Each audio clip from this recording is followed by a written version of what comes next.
liftoff. We have a liftoff. Welcome to 321 Liftoff. I'm Wayne Belden, the president of Belden Communications, the publisher of the Space Coast Fun Guide and SpaceCoastFunGuide.com. We'll be bringing you 321 Liftoff each week, talking about tourism on Florida's fabulous Space Coast. With me is the host of 321 Liftoff, Bonnie King, former deputy director of the Space Coast Office of Tourism, as well as the past president of the Florida Film Commission. Bonnie, are we ready to blast off on 321 Liftoff?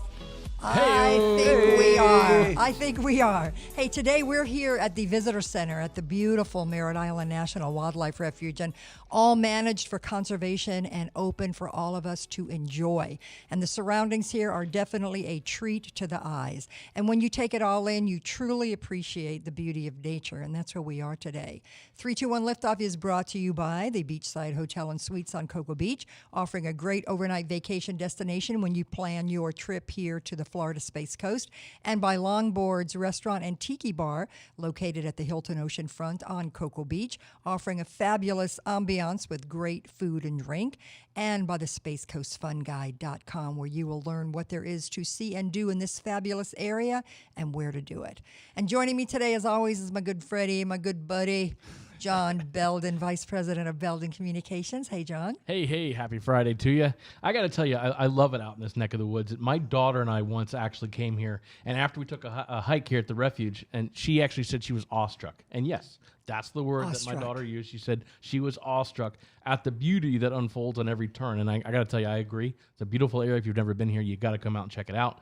Here we are actually in the middle of the Wildlife Refuge, where NASA and other commercial rockets are being launched. And what a partnership between the technology of space and the tranquil atmosphere of nature. And it is a true space hidden gem. This is gorgeous. I absolutely agree. The Space Coast takes great pride in appreciating and protecting the nature that we have around us. And Wayne Belden, president of Belden Communications, is here to join the conversation and to introduce our guest. Well, thank you, Bonnie. It's a pleasure to be here. Actually, it's a fantastic pleasure to be here. I'm looking at all these beautiful animals that are around here. What is in particular? What's that right up there? Is that an otter or a beaver? A river otter. A river otter. Wow, that's a beautiful animal. I wasn't quite sure. Is that a beaver? I said, no, we're not in Wisconsin. Okay, it's my next pet adoption right there. But the only thing I just want to say, the otter I always thought was like black. I just thought it was like a silvery. Yeah, I mean, but shiny black. That's a seal. No. I knew you were going to say that. There you go. I'm sorry. All right, we'll talk about that. Go ahead, Wayne. I'm sorry. I hope after today's conversation, we'll get educated. Yes, I hope after today's conversation that people will just stop and take the time to appreciate and enjoy the great outdoors. And as Ralph Waldo Emerson once said, "Adopt the pace of nature. Her secret is patience."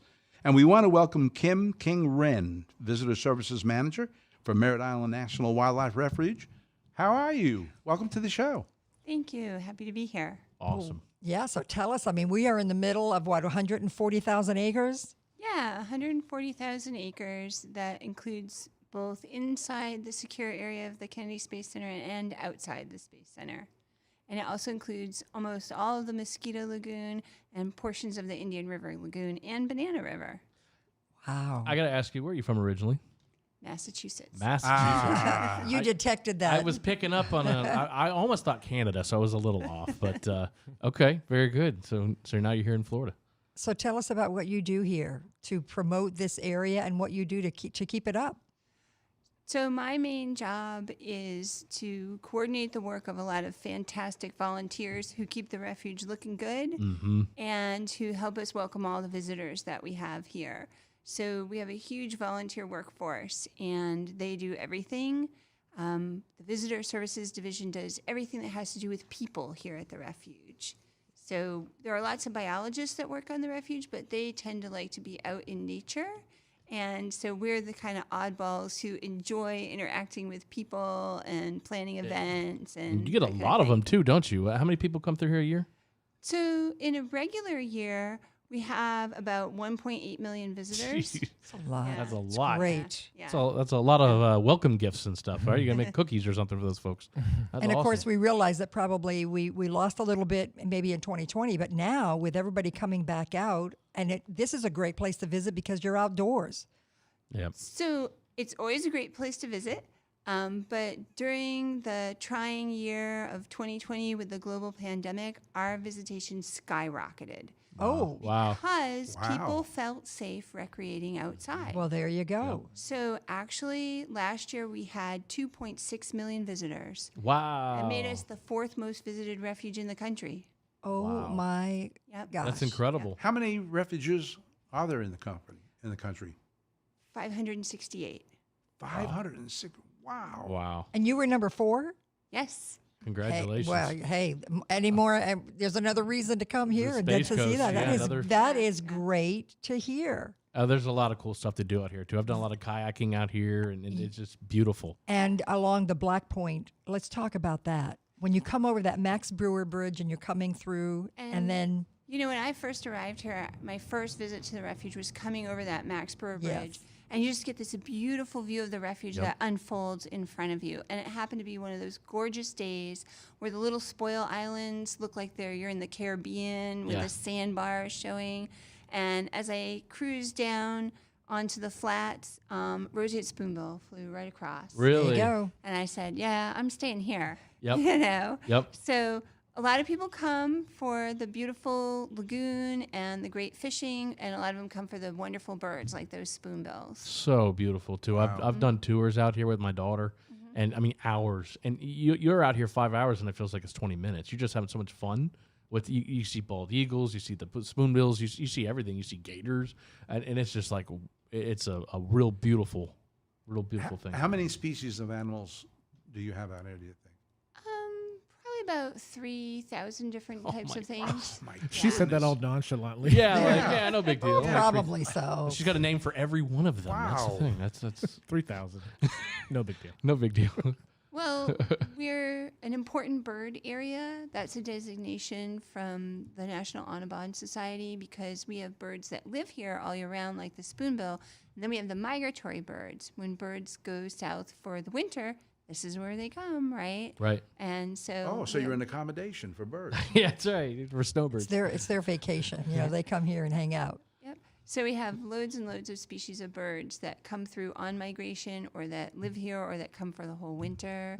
Then lots and lots of aquatic species because we have freshwater marshes and brackish water marshes and the lagoons, you know, and just a wide variety of habitat. We have tropical hammocks, you know, shady uplands, and we have pine flatwoods areas and scrub, which are high and dry areas. So it's a lot of diversity. And a fascinating thing that I found out when I moved here is that the subtropical zone ends right here in Titusville. Really? And the temperate zone ends right here.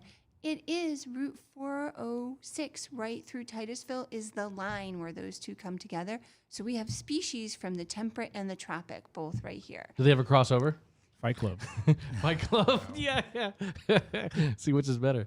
That's I got a confession to make. So when I was driving here, this is my first time Welcome. coming here. So when you were talking about the bridge, I almost crashed a couple times because I wasn't paying attention. I was looking at the people. I hope your insurance company's not listening. I was sorry, Progressive. I was looking at the people. Yep. All the people. There was a ton of people just having fun. I saw this one lady. She was just literally standing knee deep in water playing with her dog. Yep. And I was like, that's You said really, that's my really- kind of place. It is. no, that's really cool. Hey, but you know what? Now that you're speaking, Phil, let's introduce you. This is Phil. This is Phil, our producer. This is the man that makes it yeah, happen. the man that makes He it makes happen it that we're happen. there. That's it. But we're glad to have you join us and add some commentary and find out what's going on. And it's true when you come over the bridge and you see those Yes. people. Honestly, it's like, okay, I want to go there now. there was even a sign on the side of the road that had like snakes and alligators and says, "Hey, give them a break," but it's spelled "break" as in like your car Like break. Oh, there's a Yeah. pun there I was for a like- Friday. I was like like, it. Yeah, I'm sorry, but the Blackpoint Drive, you can drive it and you can also hike it, correct? Both, or do you want to just have people drive it? So the Blackpoint Wildlife Drive is a 7-mile one-way loop road, and it goes through some marshland and some other wetlands, some impoundments, and it's really designed for driving.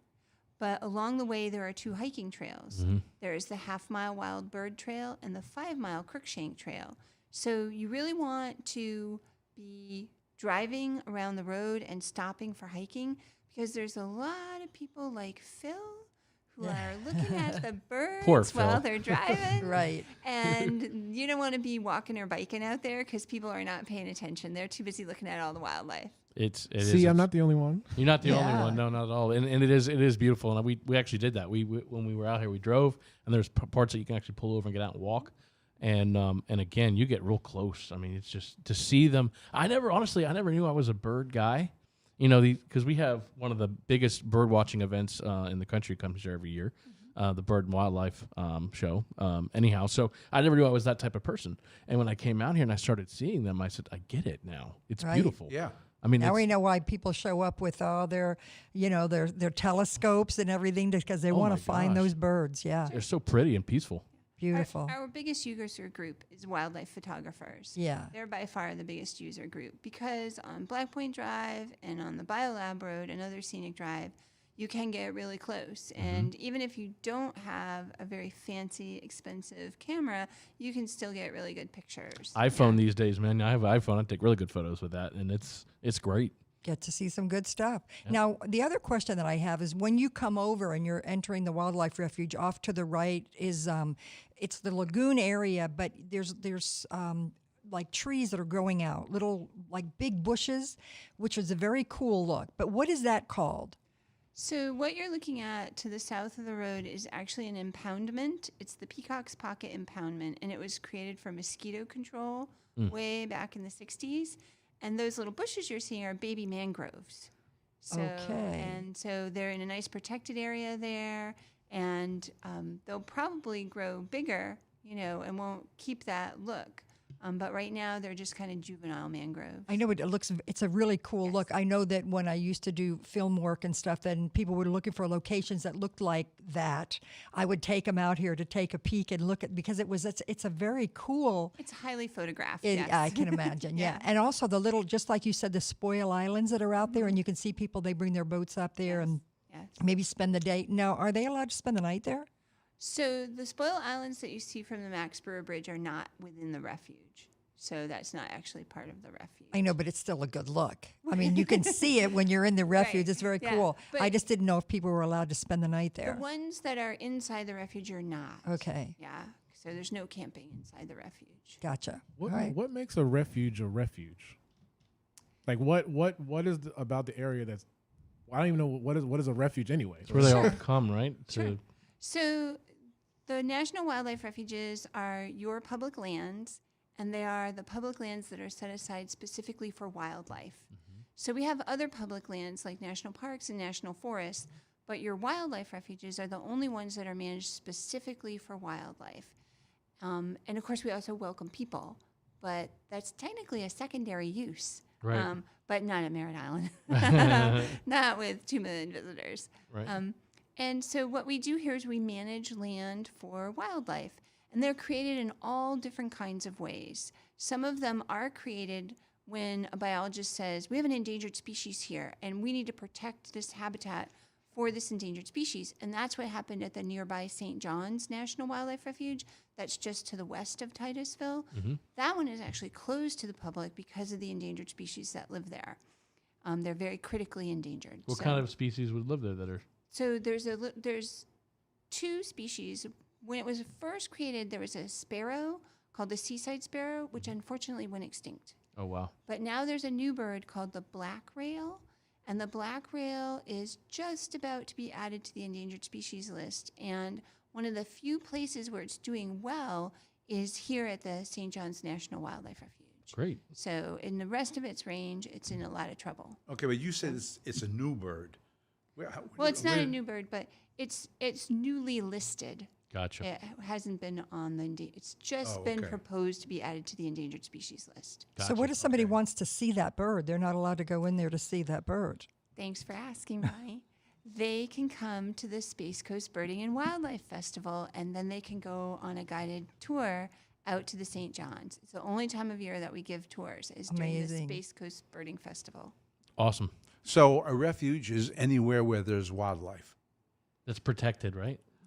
Well, the National Wildlife Refuges are managed by the Fish and Wildlife Service, so it's not just anywhere. It has to be designated by Congress or some kind. It can be created by a president. Okay, because we were at Fairville Boutique now, and there's a lot of wildlife going on there. That would be a refuge. Have you seen the mangroves gonna over say there? Oh my It doesn't goodness. look like a refuge to me. A couple birds there too. Never mind. But Yes. an interesting part of Merritt Island's story is that it was created not by a biologist who said we need to protect this habitat, but by the people of Titusville. Right. When the Space Center was created, there were people who were living out here on Merritt Island, and they all had to move off to make way for the Space Center. And they were very worried, like, we want to be able to go out there, we want to be able to go fishing, we want to get to the beach, we have this really strong heritage of hunting and fishing, and we want access. And so they approached NASA, and one gentleman in particular named Alan Crookshank, he was an ornithologist, and he said, we need to have access so we can go birding. It's a really awesome bird area. And so it was through citizen action, really, that the National Wildlife Refuge was established with the land that is buffer area for the Space Center. So when you're here at the refuge, you're technically on land that is owned by NASA and is part of the Kennedy Space Center, but is managed by the Fish and Wildlife Service as a refuge. Good partnership. Yeah. Very good partnership. Yeah. You have a lot of partnerships, I know, within the community where you offer things like, for example, cleanup days. I've noticed on your website that you'll have certain days and people will come out and help do cleanup. So can you kind of explain that? Yeah, so because we have really high visitation, unfortunately we have some litter. So all throughout the cooler months, for about 6 months over the cooler months in the wintertime, we offer a monthly trash bash. And people can come out on the second Saturday of the month and help clean up. Yeah. Yep. I think that's great. I think that's really good. Yeah, Do your lots part. of people come out. Everybody comes and enjoys themselves here, but do your part and let's make sure we keep it pretty. I'm really surprised that people would come out to a place like this with all its beauty and just treat it haphazardly. I have friends that live out here that will go to Playa Linda, and it's the same thing every time they go out. They go out and pick up stuff. Because unfortunately, people that in human nature, it's like, come on, guys, how old are we? I know. It's like we have to just educate people. When you come here, pick up your mess. There's no reason pick to up leave your it. Mess. Yeah, there's no reason to leave Really. it. Now, I know that you also, don't you work with like eco tour operators who bring out groups here? We do. We have 6 different eco tour operators who have permits, because you have to have a permit to operate. We have one company that does like tours on the land.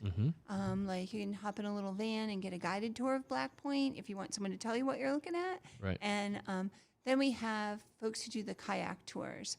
And there's so many kayak tours. It's so fun, though. Oh, my It gosh, is you have to fun. do it. Especially during the bioluminescent. Oh, my goodness. It's. Can we do that? Yeah, we have to, and Yeah. it's coming up. It's coming up in the next couple of months, and we're going to have to do that. But for those of you that are listening that may not know what that is, and you probably would explain it a lot better than I would, scientifically speaking, right? What happens in the you water? know what it is, right? You know how to It's describe super cool. That's what it is. Super you, cool. you have to see it. It's a light show on water. So there are these tiny organisms called dinoflagellates that swim in the water, and when they're disturbed, they glow. That's what the bioluminescence is. And so if you go out at night in a boat, or better in a canoe or kayak, as you paddle or move through the water, it causes the water to glow this beautiful bluish green color. Guys, this is Avatar on the water. I'm Yeah, it's telling very you, get cool. out here and check. Phil, you'll lose your mind. You could literally mine's already blown. take your hand and you run it through, and there's just this trail, this neon trail going right through, and it lights up and then it goes away, and it lights up again. It's the coolest thing. So it's almost like psychedelic. It is. is. Like, you're Yeah. back in the 70s, man. All right. Yeah, I I'm not- was going to say that. I Yeah. know Bonnie and Dad are having a trip back Yeah. then. I wasn't around, but oh my gosh, the coolest thing. And the first time I went, I actually lost my phone because I thought it was a stick and I threw it. So yeah, so if you bring your phone, I know it was a experience nonetheless. But get one of those things, what do they call those that you put your phone in? Yeah, exactly. Yeah, Yeah, so around that your you're neck. protected. But yeah. you want to get some cool photos. It is so beautiful out here, and it's peaceful. So peaceful. One of the reasons that people like to come to Merritt Island for the bioluminescence is because it's really dark. Right. And it's, there's no city disturbances around here. The refuge actually closes after dark. So you can only be here if you're on one of those guided tours or if you're launching a fishing boat to go fishing, because there are a couple boat ramps that are open for night fishing. Awesome. So there's not a lot of people around. It's nice and peaceful, and it's really dark, so there's no light pollution. It makes the bio show up really great. Yeah. And sometimes little fish will swim through it, and those will glow too. Or sometimes a manatee or something go by, and they all light How up and cool glow. is that, man? Yeah. And if you can't get on a bio tour because they're super popular, you can go in the daytime, and there are manatees here in the summertime, and you can see manatees. There's dolphins. There's lots of kinds of fish, lots of birds. It's still great. Is it true that if you eat one of the fish during that season that you'll glow also?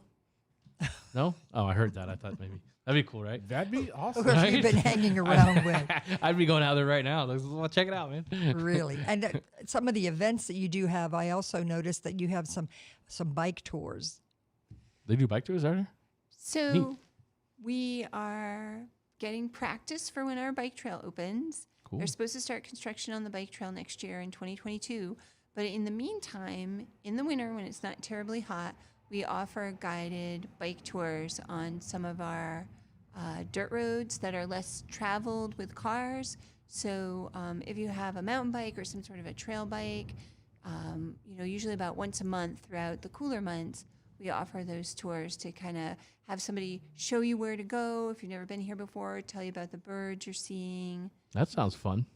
I would do that. Yeah. We had talked with the Titusville Chamber of Commerce working again with the bike trails that are going to be done through the Titusville area, and obviously it would come through your wildlife refuge. But that is going to open, and some of it is open now. So there's a lot of bike trails through Titusville that you can take, and I know a lot of people who take that, like take a Saturday and just go out there and just cruise. It's a lovely, lovely sight, that you're here. The city of Titusville is located right on the river. So as you're driving down US 1 or driving up US 1 and you're in the Titusville area, your look is beauty as you're looking at the river. And then across the river, you've got the Wildlife Refuge, you've got the Kennedy Space Center, you've got the Vehicle Assembly Building, and the launch pads. And you got Playland Beach, which is absolutely stunning. Yeah. So the trail, when it comes through, it will connect Titusville to the Playa Linda, and it will go not along the road. It'll go through an area that only people on the bike trail will see. See, So that's we're cool. pretty That's excited very about cool. that. That is Exclusivity. Yeah. That's very cool. Yeah. So what other programs do you have here? I know, do you still have the Adopt a Road program? Yeah, we have so many people who love the refuge and are so passionate about it, and they always want to come out and help. We're so fortunate. And so Adopt an Area is a way that we keep everything clean and looking good. So we have local businesses, we have service clubs, we have just individual families that will adopt a stretch of road or a boat ramp or a kayak launch, and they come out at least 4 times a year, but lots of them come out more than that and clean up the area for us. Wow. Great. I mean, the people around here are incredible. Well, as I said, it's a partnership that you have with the community, and we're always talking about how the people of the Space Coast, all band together and promote our attractions and get involved. And you guys are a big part of that, and we really appreciate that. A lot of people don't even realize. I mean, we say it over and over, but people don't realize that the Kennedy Space Center and the rockets that go up, space shuttle that went up, was launched from the middle of a wildlife refuge. You see those fabulous pictures with the rockets going up and then the birds are all flying away and doing whatever.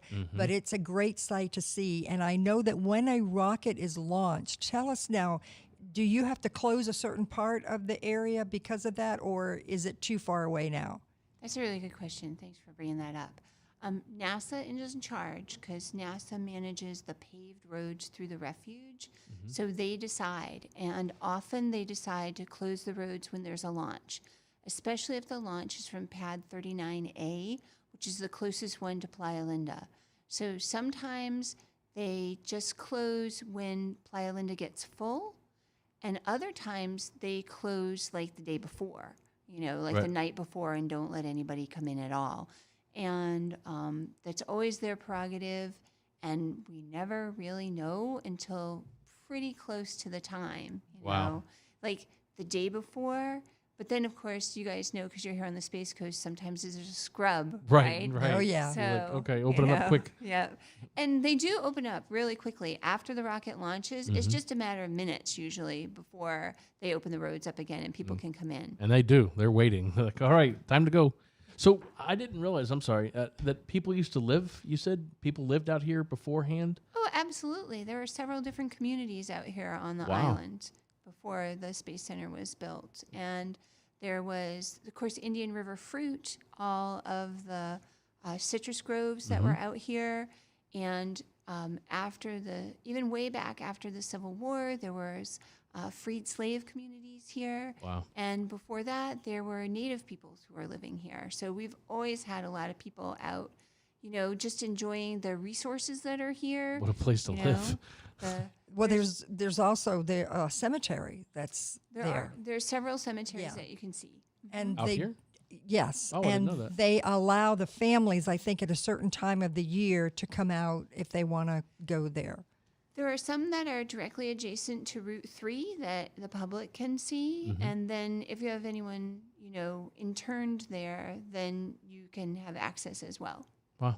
So there's a lot of history. There's so There many is. things that people just don't know. And I know that you get a lot of that history, too, when you take a lighthouse tour, which is being opened now that I think that either NASA or one of the tour companies is actually doing the lighthouse tour now. But let's talk about the visitor center that you have here, because I know that you have been approved to have a renovation. When is that going to start? I know that it's probably been held up a little bit, but tell us about that.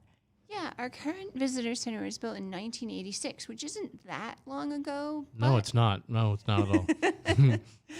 But the visitation has just increased so much since then that the one we have now can't really accommodate all our visitors. So we do have approval to build a new building, which is going to be 8,000 square feet. And in addition to the exhibit area that we have, there will be an auditorium and a separate classroom for our school kids who visit. Now they have to share. So the new auditorium will be larger, and then there'll be a separate classroom, and the exhibit area will be larger. And we hope to break ground this summer. But then it's going to take us like a year and a half to build it. And is that So- going to be near this visitor center? Yes, it will use the same entrance off the road. So it'll be just literally across the parking lot from where we are now. And I thank you for having stuff like that for the kids. Because when I was a kid in school, first of all, I always loved field trips because I got to get out of the classroom. But I used to love the That doesn't surprise me. I know, right? Shocker there. But I did. I loved going on field trips like this. I always have been. I've been a water bug, a nature bug, that kind of thing. And these are one of the more interesting types of field trips that you could take. So I love that you do that and you give back to the community that way. Yeah, we rely a lot on volunteers to help us with our trips for school groups. And of course, we haven't had any much this last year. But we're really excited that we've started to welcome some scout troops back. They can come out here and earn their bird watching badge or their wildlife badge or their hiking badge. There's a lot of things that fit well with the wildlife refuge. And then normally during the school year, we have a lot of programs that focus on the lagoon and all the aquatic things. You would have liked it. You get to get your feet wet and stomp around in the lagoon. That's fun. Well, I know that we've had a lot of sports teams come in because we have a lot of activity going on at the USSSA Stadium out in Vieira, and they're staying over at the Beachside Hotel and Suites. Yes. And they are looking, when they're not actually playing on the team, they look for things to do. And I know Michelle Martindale, over the sales director there at the hotel, tells people that come over here to the Wildlife Refuge and have the kids have a chance to hike and explore and learn, be educated, etc. But over at the Beachside Hotel and Suites, beautiful location. If you're coming to visit the Space Coast, we urge you to stay there. It's a beautiful location. It's been renovated with a nice retro look. It's got that wonderful duck dive bar, a great place to eat and have Lazy a few river. lazy river that flows the length of the hotel. and they're right located. I mean, right by the beach, so that you can walk right down to the beach. And they offer all those free. They have bikes and. I mean, yeah, our news editor actually is on vacation. She's actually staying there. She sent me some pictures, and that's pretty cool. Yeah, and she's got 5 children. So if you have 5 children, that's definitely a good place to go because they'll give you the bicycle, they'll give you all the beach gear, they'll give you the beach buggies, the boogie boards, all of that. So she's a smart one. That's why she works for Belden Communications. That's right. So you're saying you went over that way too quick. So you said, okay, so someone like me, I'm originally from Virginia, right? If I take my family, let's just say I'm driving all the way down here. Mm-hmm. I don't have to buy LSD. No, and I got kids myself, Phil. Yeah. So definitely you want to go there because they're going to give you all your boogie board. They'll give you a bicycle if you need it. They'll give you the beach towels and the cart to carry. They have a cart that you can take it down to the beach. I have used that cart. Yes. Yeah, you have, haven't you? Many times. So definitely, that's a great place to go to, and definitely a fun spot. And it's what, maybe 25 minutes from here, if that. Exactly. So it's a great location. BeachsideSuitesHotel.com. Go there, look and make a reservation. Look at all the fabulous pictures that are there. And when we're not on location at other places, we always go back there so that we can sit around the lazy river and do our broadcast there. So we encourage everybody. That's the Beachside Hotel and Suites in Cocoa Beach. Absolutely. Definitely. So what are the plans? You got any plans for this weekend? Are you working or are you going to get to enjoy the atmosphere here on the Space Coast? She's thinking. I work on Saturday, so I'll be here, welcoming guests to the Refuge. That's dedication. And good job. Helping them find where they can see baby alligators and manatees and all the things that they like to do. Well, that's good. That's great. And also, it's a great opportunity to come out here and go to the beach because, as we said, the Space Coast has, 72 miles of beach. And the great thing about your beach that you have here, it's quiet. There's no hotels on it. It's all like it was a long time ago. Yep. And if you like that atmosphere, you go to Playa Linda or if in the Cocoa Beach area, you've got more activity there, like right around the Cocoa Beach Pier and then the downtown Cocoa Beach area. And then down in the Melbourne Beach area, you've got not only some crowded beaches if you like hotel atmosphere on the beach, or there's some private beaches as you go south. When we first moved here, my family and I first moved here, the first beach we went to that first weekend was Playa Linda. And absolutely beautiful. I was originally from the Daytona Beach area. It was a lot busier. And I don't say that in a positive way. I say that in a more of a hectic way. So when I came here with my kids, and Phil, you would appreciate this, beautiful, beautiful area, and it was a lot calmer. Mm-hmm. Also, Playa Linda is a fun area because we learned the deeper in you go, the less clothes you will see. That's a good way to put it. That's a good way of putting it. Son, I was wondering how you were going to get to that. Yeah, I learned very quickly. So I tried to zip down to the last one, but the wife wouldn't let me, but that's okay. But it's a great place to go. So there for those that want to, we have one of the very few nude beaches around here that you can actually partake in as well. But beautiful beach here in Playa Linda, and it's a major attraction. And then Cocoa Beach, you talk about Cocoa Beach again. Another great thing about that, when I go down there with the family, when we're coming back off the beach, you can actually go to Longboard's Tiki Beach Grill. Yes, you can. And oh my gosh, that's the best spot. You know me, I love Tiki Hot Bars. Dad's all about Tiki. the one, man. Yeah. And so there at Longboards, which is located at the Hilton Oceanfront on Cocoa Beach, has the beautiful restaurant area, which is a big thatched hut that you can sit underneath with the bar, and then at night they can light up the fire and you can sit around on couches and they have entertainment and for have sports buffs they got the NFL tickets, and when football starts back up in September I think it is, we actually gave away tickets to the Jacksonville Jaguars home opener. We just did that a couple weeks ago. So when you go out there, they got the tiki bars in listen, they got a heavy pour over there, so you want to go check that place out. Heavy pour is my rap name. Yeah, heavy pour is your rap name. But the other neat thing that I like is there's a little bar at the very end, right by the beach, so that you're sitting pretty much right on the beach underneath another thatched roof that you get to have a drink and some food. So it's really, really nice. So that's Tiki's, and you want to stop by there, Longboard Tiki Beach Grill. Check it out. So we have a lot of amenities, a lot of beaches, a lot of other things to do here. And again, Titusville, my home for many years, beautiful area. Definitely got to come check out Playa Linda and the Wildlife Refuge. Fun. Hey, Kim, so you mentioned all the species that were here. You said there was like 3,000, right? That's a lot. Can you name all of them? How much time do we have? Okay, so hold on. So you're gonna. I want to see. Let's just name an animal. See if you got it here. Okay. Okay. All right. I'm gonna say otter. You have one? River otter, yes. Okay. All right, John. Well, I'm just going to do the easy one. It would be an alligator. Well, it's going to get harder as we go along. Alligator. I'll take the easy one. Alligator. Okay. Snake. Yes. Manatee. Yes. Bears. Yes. Were we talking specific? Oh, Black bear? Can we? really? Bears? Yes. Okay. Squirrel. Wow. Yes. Okay, bears. Wow. Coyotes. First one who Yes. gets it wrong gets to buy us a drink. Okay. Oh, Okay. Wait. I can't. You At, can't at the even tiki go bar. there. At the tiki bar. I'm running out. Bonnie, it's your turn. I know I'm running out. I can't even think. You've got me. You got me caught. I mean, Bonnie has a buy. Bonnie's buying drinks. She said she was buying next round anyway. So. There's so much though. There's so much out here. Well, I got a good Probably question. names I don't even know. I got a good question.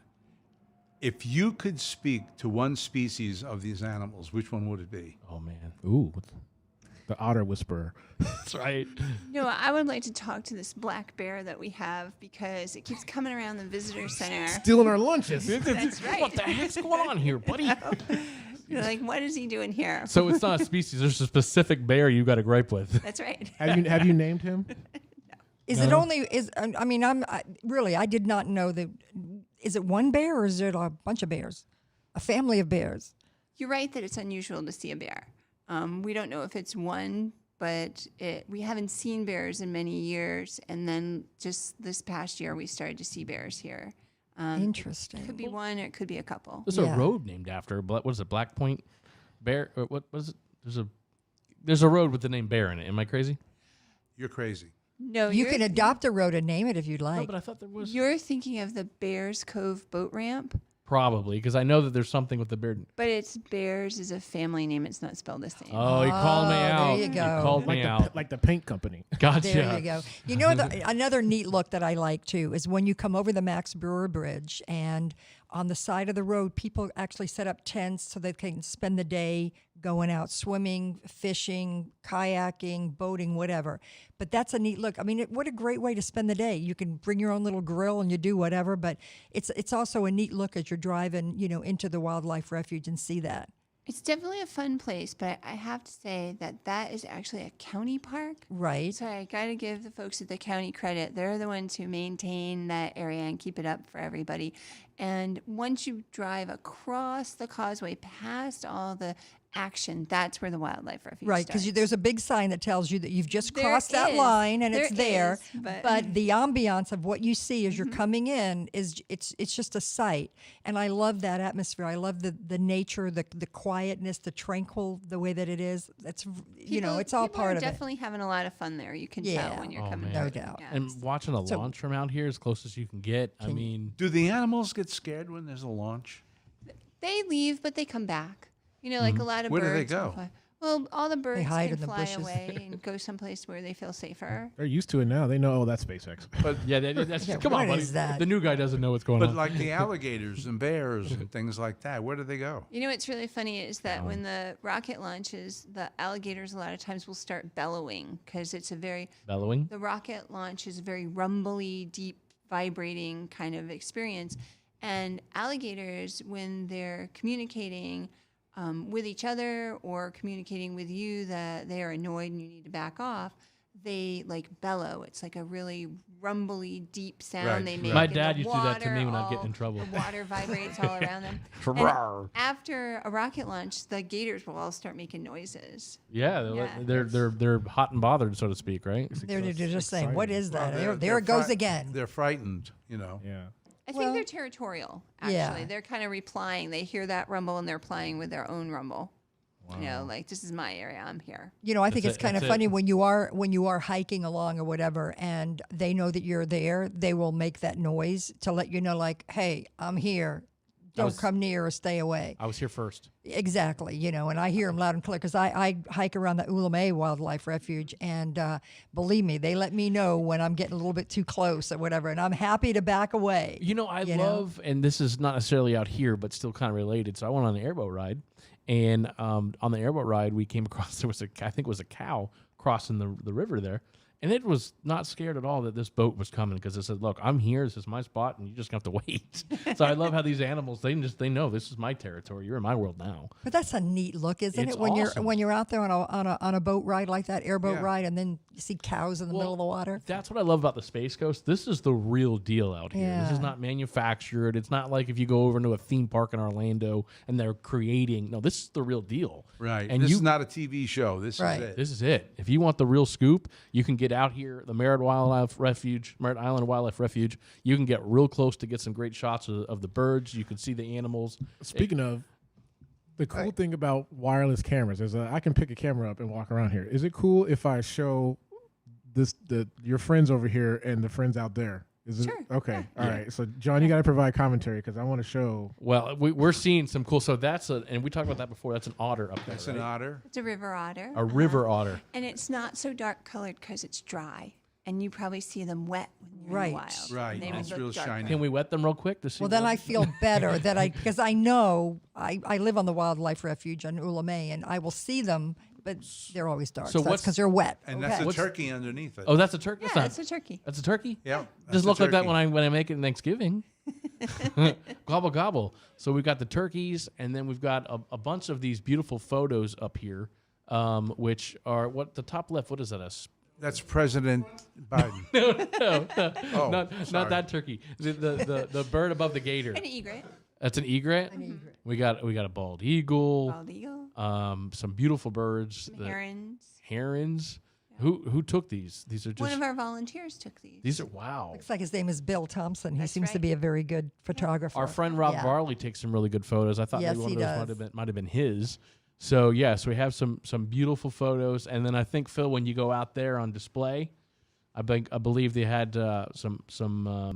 What do they have out there? They have a couple animals. Well, we've got the Gopher Tortoise. That's what Yep. it was. And the indigo snake that live here in the scrub area. That's a great way that you can get up close and see it without having to be worried that it's going Right. to bite you. What's the little one that looks to be climbing the tree? Bobcat. The bobcat. Oh, my We goodness. have a lot of bobcats out here, and the photographers who come a lot and spend a lot of time here, they see them. It's tricky to get to see one if you're a one-time visitor. I know because they're Yeah. camouflaged. They are. Yeah. You ever have a thing where you bring an animal in and you can get up close and learn about them? No, you can't do that because they're at the refuge. Yeah, I knew that. My bad.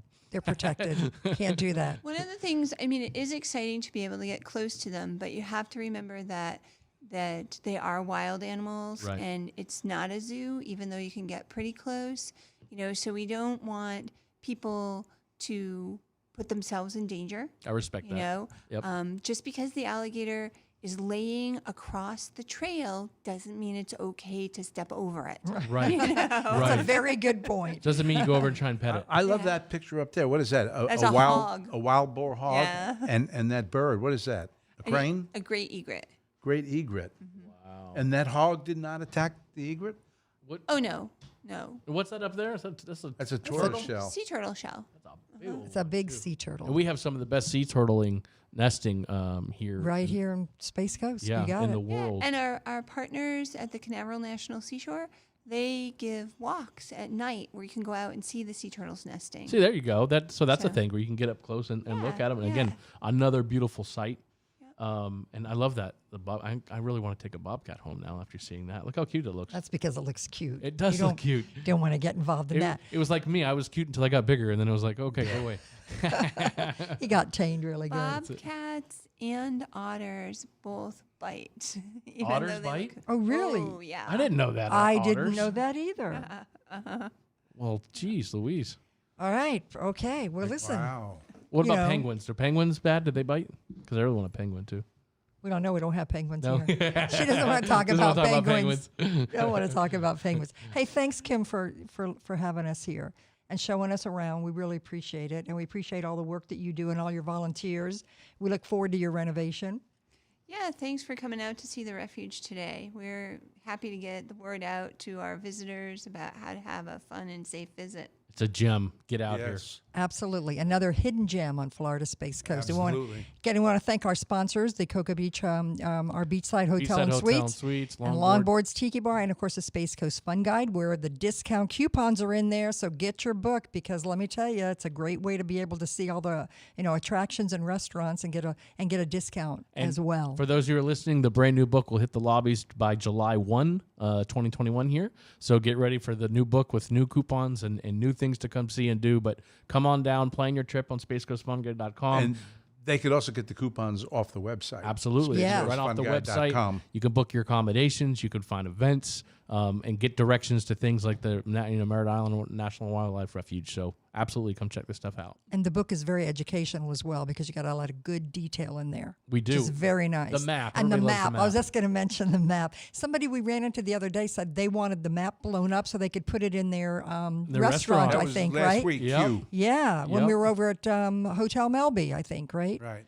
Yeah. So anyway, it's also good. So if you're interested, all you got to do is just info at spacecoastfunguide.com and ask for whatever it is that you'd like, and We're at your service. John will be happy to send it. That's it. So now next week, where we're going to be next week, we are going to be at the Exploration Tower at the port. And we're going to meet with the chairman of the Port Authority, which is Rear Admiral Wayne Justice. Awesome. And he's going to talk to us about what's happening with the cruises, like when we're going to be able to start. He's going to talk about the tourism in the Cove area, all the restaurants and the retail business that's going on in the Cove. Did you see that new ship, Bonnie? Not to interrupt you, but my I goodness, did. that thing was Wow, gorgeous. wasn't that huge? Carnival's ship is Yes, last Mardi week Gras. it came. Yeah, and it's still here. It's here, I believe, Yep. till June 18th. Giant ship, roller coaster on the back, which is very cool. But it's just huge. beautiful, huge, and we actually had new ships come in that day. Well, yeah, but in addition, on Friday, Saturday, where there were 5 at one time that were all there. That was like the old days, wasn't it? It was wonderful to see. People are anxiously waiting for the cruising to start, so I know that they're going to be very excited about our podcast next week to talk to Wayne Justice. to find out. Absolutely. Admiral Justice. And Admiral one of the Justice. neat things about Wayne Justice that we can talk about I is know that, what you're going to say. that he used to work for the presidents, and he was the one that always had to travel with the presidents and carry that Carry the red football. phone or They whatever call- it was. They call it the serious? football. No way. Yeah, Oh, and he I had love- to and have he- that with him at all times. And he lived in the White House with them. He did, and he traveled on Air Force One to all over the globe. But I he's got going a to have some million interesting questions. stories. Yeah. Oh yeah, because we got to see now that he's not working for him. Can he tell us any inside Yeah, stories? I mean, like these presidents, You know? when they're off duty, do they walk around in cutoffs and flip flops and stuff like that? I want to know about the secret tunnels. That's right. The Yeah, there secret, you go. Yeah. right? You know, there's a secret McDonald's down there. One of them, I heard about that. Oh, definitely last president. He had his share. That's funny as Yeah. heck. I think it'll be fun. I think it'll be neat to hear some an insider story on that. You know? got to be pretty credible to be the guy that's holding the phone. I know. Right. The doom And he phone. is an incredible guy. So it's going to be a great tourism conversation. And we're going to be located at the Exploration Tower, which is 7 stories high, a perfect location to watch a Space Coast launch as well. Yep.